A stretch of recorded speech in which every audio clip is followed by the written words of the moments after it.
Bismillahirrahmanirrahim. Assalamu alaikum student. In this lecture we are going to start a new topic that is digestion in man. What is digestion? Digestion वो process है जिसमें complex food component जैसे कि carbohydrates, lipids and protein इनको break किया जाता है simple components में जैसे कि glucose, amino acids and fatty acid और जन ये सिंपल कंपोनेंट हमारी बॉडी के सेल्स में एब्जॉर्ब हो जाते हैं।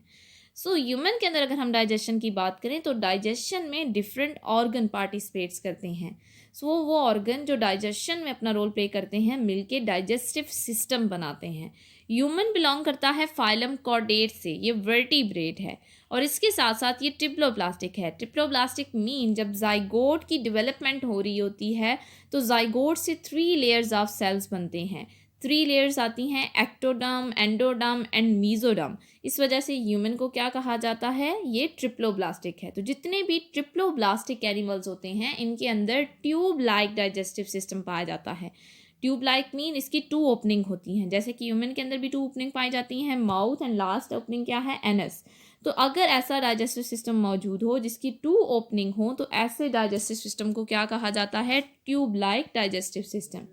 So it consists of long coiled tubes that extend from mouth to anus. What are main part of digestive system? Digestive system के main parts की बात करें, कौन कौन से organ इसके अंदर involve होते हैं, तो सबसे पहले इसमें आती है oral और buccal cavity। माउथ से स्टार्ट होता है ये, जिसमें सबसे पहले आती है बक्कल कैविटी या ओरल कैविटी। इसके बाद आता है ईसोफिगस। ईसोफिगस के बाद स्टमक, स्टमक के बाद स्मॉल इंटेस्टाइन जिसका फर्स्ट पार्ट होता है duodenum, then jejunum and then ileum. और स्मॉल इंटेस्टाइन के बाद नेक्स्ट पार्ट क्या है, लास्ट पार्ट है लार्ज इंटेस्टाइन। लार्ज इंटेस्टाइन के 3 पार्ट्स है, ascending, transverse and descending colon आता है इसमें, सीकम और रेक्टम। और रेक्टम के बाद जो ओपनिंग मौजूद होती है वो है एनस, उससे वेस्ट मटेरियल डिस्चार्ज हो जाता है आउट ऑफ द बॉडी। अगर हम डायग्राम से देखें तो सबसे पहले मौजूद होती है माउथ के अंदर ओरल कैविटी। ठीक है, ओरल कैविटी के बाद एक लॉन्ग ट्यूब मौजूद होती है, नेक से स्टार्ट होती है और चेस्ट तक जाती है, इसे कहा जाता है एसोफिगस। ईसोफिगस के बाद मौजूद होता है जे shape organ that is stomach. और स्टमक के बाद एक लॉन्ग कॉइल ट्यूब मौजूद होती है जिसे कहा जाता है स्मॉल इंटेस्टाइन। ये स्मॉल इंटेस्टाइन का फर्स्ट पार्ट जो स्टार्ट होता है स्टमक से, इसे कहा जाता है ड्यूडेनम। देन सेंट्रल पार्ट होता है जेजुनम और जो देन नेक्स्ट वाला पार्ट है जिसके बाद लार्ज इंटेस्टाइन स्टार्ट होती है वो है इलियम। इलियम लास्ट पार्ट है। इलियम के बाद मौजूद होता है लार्ज इंटेस्टाइन। लार्ज इंटेस्टाइन के भी डिफरेंट पार्ट हैं। सबसे पहले इसका पार्ट जो नीचे की तरफ एक एक्सटेंशन बना रहा होता है इसे कहा जाता है सीकम। सीकम के बाद कॉलन स्टार्ट होता है। कॉलन में सबसे पहले आता है असेंडिंग कॉलन। ये जो ऊपर की तरफ जा रहा है लार्ज इंटेस्टाइन का पार्ट, ये क्या है, असेंडिंग कॉलन। जिन जो ये मौजूद है ये क्या है, ट्रांसवर्स कॉलन। और इसके बाद जो लोअर डाउन हो रहा है नीचे की तरफ आ रहा है ये है डिसेंडिंग कॉलन। डिसेंडिंग कॉलन के बाद लार्ज इंटेस्टाइन का लास्ट पार्ट मौजूद होता है दैट इज रेक्टम।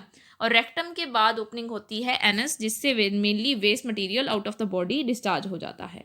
सबसे पहले फूड इंटर होती है माउथ के अंदर या ओरल कैविटी में, देन एसोफिगस में जाती है, देन स्टमक में, देन इसके बाद जाती है स्मॉल इंटेस्टाइन में जो कॉइल्ड फॉर्म में मौजूद है, और उसके बाद जाती है लार्ज इंटेस्टाइन में। और लार्ज इंटेस्टाइन में जब फूड जाती है तो मेनली इसके अंदर जो बाकी ऑर्गन है जब यहाँ से फूड गुजरती है तो इसकी डाइजेशन कंप्लीट हो जाती है और एब्जॉर्प्शन भी हो जाती है। लार्ज इंटेस्टाइन के अंदर मेनली क्या चीज़ एंटर होती है, इसमें एक तो वाटर एंड साल्ट होता है, साथ में वेस्ट मटेरियल होता है।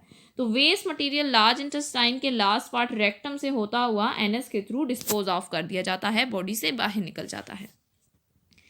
Next, accessory glands of digestive system. Digestive system के मेन ऑर्गन्स के साथ जिनमें से फूड पास करती है वो मेन ऑर्गन है, इनके साथ साथ कुछ एक्सेसरी ग्लैंड्स भी मौजूद होते हैं। वो ग्लैंड्स जो एड अप कर रहे होते हैं, हेल्प कर रहे होते हैं डाइजेस्टिव सिस्टम को डाइजेशन में। तो ये ग्लैंड्स भी डाइजेशन में अपना रोल प्ले करते हैं। ये कुछ सिक्रीशंस रिलीज करते हैं जो सिक्रीशंस हेल्प करती हैं डाइजेशन के अंदर। तो इन ग्लैंड्स में सबसे पहले आते हैं स्लाइवरी ग्लैंड्स जो कि माउथ के अंदर ओरल कैविटी में मौजूद होते हैं। इसके बाद है लिवर। ठीक है, ये right side of the body मौजूद होता है स्टमक के साथ। इसी तरह पेंक्रियाज मौजूद होता है, स्टमक के नीचे लीफ लाइक ऑर्गन होता है पेंक्रियाज। तो ये जो तीनों ऑर्गन हैं दीज आर ग्लैंड्स। और ये जो ग्लैंड्स हैं ये भी साथ में सिक्रीशन रिलीज करते हैं डिफरेंट ऑर्गन्स के अंदर, ताकि डाइजेशन के अंदर अपना रोल प्ले कर सके। So these are accessory gland. सबसे पहले माउथ में स्लाइवरी ग्लैंड्स मौजूद होते हैं, ये स्लाइवा प्रोड्यूस करते हैं। इसके बाद लिवर, ये आपके पास एक लार्जेस्ट ऑर्गन है बॉडी का, right side of the body मौजूद होता है।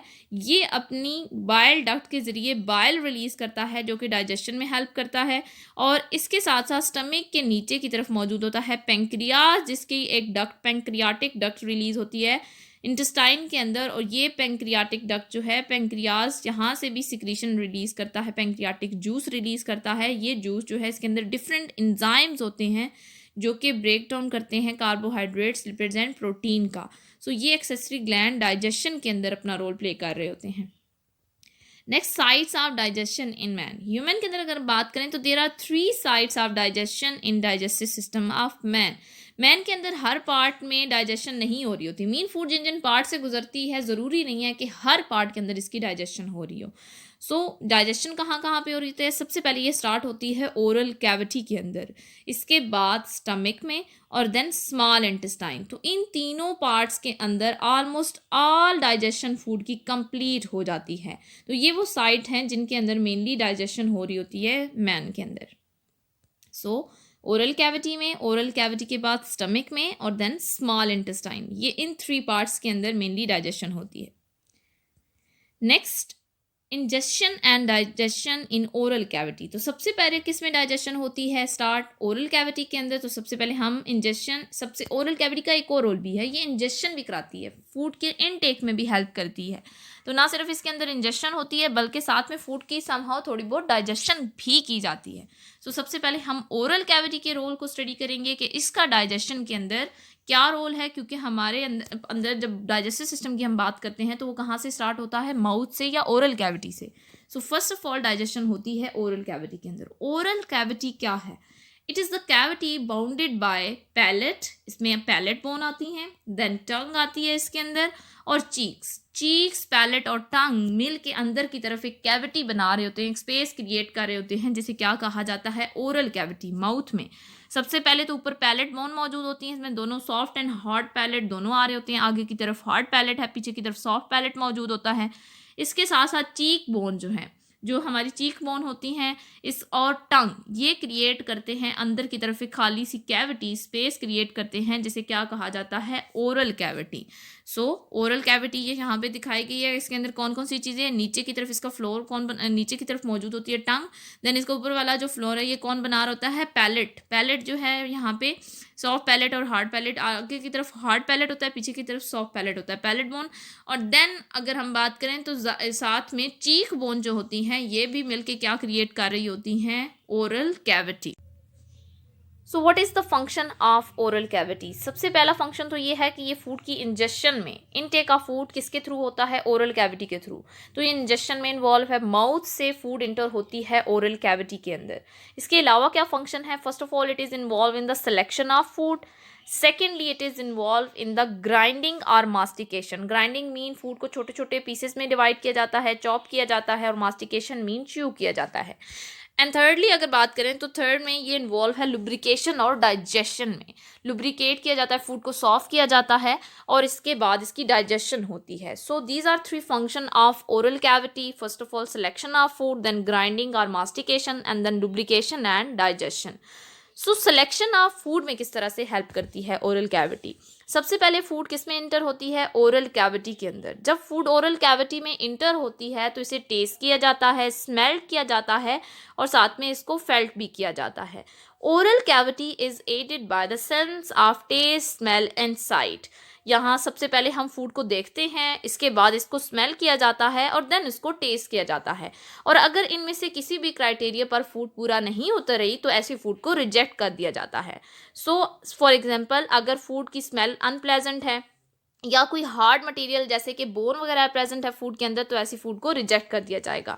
टेस्टिंग में मेन रोल आता है टंग का। टंग ना सिर्फ सेंसरी ऑर्गन है बल्कि साथ में ये मस्कुलर ऑर्गन भी है। ये फूड को मिक्स भी करती है ड्यूरिंग च्यूइंग डिफरेंट सिक्रीशन के साथ, जैसे कि सलाइवा के साथ ये मिक्स करती है और आपस में भी फूड को मिक्स करती है ताकि एंजाइम इसके ऊपर प्रॉपरली अपना एक्शन परफॉर्म कर सकें। सो ये मस्कुलर ऑर्गन भी है, सेंसरी ऑर्गन भी है। इसके ऊपर मौजूद होते हैं टेस्ट बर्ड। ये टेस्ट बर्ड जो है डिफरेंट टेस्टेस के लिए होते हैं, जैसे कि सबसे पहले हम अगर देखें तो पीछे की तरफ मौजूद होते हैं बिटर टेस्ट के लिए। इस तरह यहाँ पे ये जो ग्रीन कलर के शो किए गए हैं, ये होते ग्रीन कलर के नहीं है, यहाँ पे सिर्फ और सिर्फ आपको इनके दरमियान डिफ्रेंशिएशन के लिए कलर डिफरेंट दिखाए गए हैं। यहाँ पे ये सोर के होते हैं। इसके साथ साथ ये जो ब्लू कलर में शो किए गए हैं इस पोर्शन में मौजूद होते हैं साल्टी टेस्ट के लिए, और फ्रंट पे मौजूद होते हैं स्वीट टेस्ट के लिए। सो ये टेस्ट बर्ड मौजूद होते हैं ज़ुबान के ऊपर, टंग के ऊपर मौजूद होते हैं, और ये टेस्टिंग की सेंस में हेल्प करते हैं। और अगर फूड का टेस्ट प्रॉपर है, इसकी स्मेल प्रॉपर है और इसके अंदर कोई हार्ड मटेरियल मौजूद नहीं है, तो देन ऐसी फूड को सिलेक्ट किया जाएगा, अदरवाइज फूड को रिजेक्ट कर दिया जाएगा। सेकेंड फंक्शन है ओरल कैविटी का ग्राइंडिंग और मास्टिकेशन। ग्राइंडिंग की जाती है, चॉप किया जाता है फूड को और देन च्यू किया जाता है। So after selection of food is grounded by molar teeth into small pieces. Molar teeth food को छोटे छोटे पीसेस में डिवाइड करते हैं। ये क्यों ज़रूरी है? This is useful because esophagus allow relatively small pieces to pass through। Food oral cavity के बाद एक ट्यूब में एंटर होती है जो हमारी नेक से स्टार्ट होती है और चेस्ट तक कंटिन्यू होती है। इस फूड को बेसिकली ट्यूब को कहा जाता है एसोफेगस। तो एसोफेगस छोटे पीसेस को अलाउ करता है पास होने के लिए, वो इसमें से सिर्फ और सिर्फ छोटे पीसेस गुजर सकते हैं। इस वजह से भी फूड को एक तो ग्राइंड किया जाता है। सेकेंडली जो स्मॉल पीसेस होते हैं they provide much more surface area for enzyme to work. जितने ज़्यादा स्मॉल पीसेस होंगे एंजाइम के लिए सरफेस एरिया भी इतना ही ज़्यादा होगा अपना एक्शन परफॉर्म करने के लिए, इतना ही उनको ज़्यादा सरफेस एरिया मिलेगा और इतनी ही अच्छे तरीके से डाइजेशन हो सकेगी। Third function is lubrication and digestion. The main function of oral cavity is lubrication and digestion. Main function है ये ओरल कैविटी का, और ये फंक्शन कौन परफॉर्म करता है? ये परफॉर्म करता है स्लाइवा। स्लाइवा किस तरह से ये फंक्शन परफॉर्म करता है? Saliva is secreted by 3 glands. 3 salivary glands मौजूद होते हैं ओरल कैविटी के अंदर और ये रिलीज करते हैं स्लाइवा। फर्स्ट ऑफ ऑल मौजूद होते हैं सबलिंगुअल ग्लैंड। सबलिंगुअल ग्लैंड कहाँ मौजूद होते हैं? बिलो द टंग, ये भी स्लाइवा रिलीज करते हैं। सेकेंडली सब मैक्सिलरी और सब मैंडिबुलर ग्लैंड, ये मौजूद होते हैं बिहाइंड द जा, हमारे जास के पीछे की तरफ भी मौजूद होते हैं ग्लैंड्स जो स्लाइवा रिलीज करते हैं। इन्हें क्या कहा जाता है? सब मैक्सिलरी ग्लैंड। एंड तीसरे ग्लैंड जो स्लाइवरी ग्लैंड है हमारे ओरल कैविटी के अंदर वो है पैरोटिड ग्लैंड। पैरोटिड ग्लैंड कहाँ मौजूद होते हैं? In front of internal ear, internal ear के सामने मौजूद होते हैं ये। So these are 3 types of salivary gland जो कि ओरल कैविटी के अंदर स्लाइवा प्रोड्यूस करते हैं। और स्लाइवा किस में हेल्प करता है? रुब्रिकेशन एंड डाइजेशन में। सो स्लाइवरी ग्लैंड कहाँ कहाँ मौजूद होते हैं? एक तो टंग के नीचे मौजूद होते हैं जिन्हें कहा जाता है सबलिंगुअल ग्लैंड। इसी तरह बिहाइंड द जा जो मौजूद होते हैं जबड़ों के पीछे, that are submandibular are submaxillary gland. और इसी तरह इंटरनल ईयर जो हैं इनके सामने मौजूद होते हैं parotid gland. What is the composition of saliva? Saliva क्या है? स्लाइवा में मौजूद होता है वाटर एंड म्यूकस। सेकेंडली इसमें मौजूद होता है सोडियम बाइकार्बोनेट और इसके अलावा भी डिफरेंट साल्ट्स मौजूद होते हैं। और इसके साथ साथ इसमें एक इम्पॉर्टेंट एंजाइम मौजूद होता है एमाइलेज और पिटाइलन जो कि कार्बोहाइड्रेट की डाइजेशन करता है। What is the pH of saliva? Saliva की पीएच क्या होती है? Fresh saliva when release is alkaline in nature. Fresh saliva जो है वो अल्कलाइन नेचर का होता है और उसकी पीएच ऑलमोस्ट 8 होती है। लेकिन जैसे ही ये रिलीज होता है ये क्विकली कार्बन डाइऑक्साइड को लूज कर देता है। कार्बन डाइऑक्साइड को लूज करने के बाद इसकी पीएच कितनी हो जाती है? 6। तो जब स्लाइवा प्रोड्यूस किया जाता है उसकी पीएच 8 होती है, लेकिन जैसे ही ये कार्बन डाइऑक्साइड को लूज कर देता है तो इसकी पीएच किस पे आ जाती है? 6 पे। What is the function of saliva? Saliva का क्या फंक्शन है? क्योंकि इसका मेन फंक्शन तो लुब्रिकेशन एंड डाइजेशन में है, तो किस तरह से ये लुब्रिकेशन एंड डाइजेशन करता है? सबसे पहले तो ये मॉइस्चन करता है फूड को सॉफ्ट करता है। और ये किसके थ्रू सॉफ्ट करता है? स्लाइवा के अंदर क्या चीज़ मौजूद होती है? म्यूकस और वाटर। तो म्यूकस के थ्रू ये सबसे पहले तो फूड को क्या करता है? सॉफ्ट करता है। सेकेंडली स्वेलविंग में हेल्प करता है, निकलने में हेल्प करता है बाय लुब्रिकेशन एक्शन। ये जो म्यूकस है ये फूड को सॉफ्ट कर देगा। जब फूड सॉफ्ट हो जाएगी तो ऐसी फूड को निगलना, आगे की तरफ मूव कराना ज़्यादा आसान होता है। थर्ड फंक्शन है carbohydrate digestion. Carbohydrate digestion oral cavity के अंदर होती है और स्लाइवा इसमें अपना रोल प्ले करता है। किस तरह से? कि स्लाइवा के अंदर मौजूद होता है एंजाइम एमाइलेज और पिटाइलन।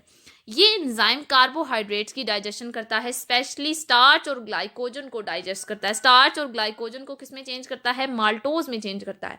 सो कार्बोहाइड्रेट्स की डाइजेशन कहाँ स्टार्ट हो जाती है? ओरल कैविटी के अंदर ही स्टार्ट हो जाती है, क्योंकि ओरल कैविटी में सलाइवा एक एंजाइम रिलीज करता है, एमाइलेज, और ये एंजाइम कार्बोहाइड्रेट को डाइजेस्ट करता है। इसके साथ साथ सलाइवा क्लीन करता है माउथ को। क्लीनिंग एक्शन ये किस तरह से परफॉर्म करता है? सोडियम बाइकार्बोनेट की मदद से। सोडियम बाइकार्बोनेट और जो बाकी साल्ट मौजूद होते हैं सलाइवा के अंदर, ये एंटीसेप्टिक नेचर के होते हैं।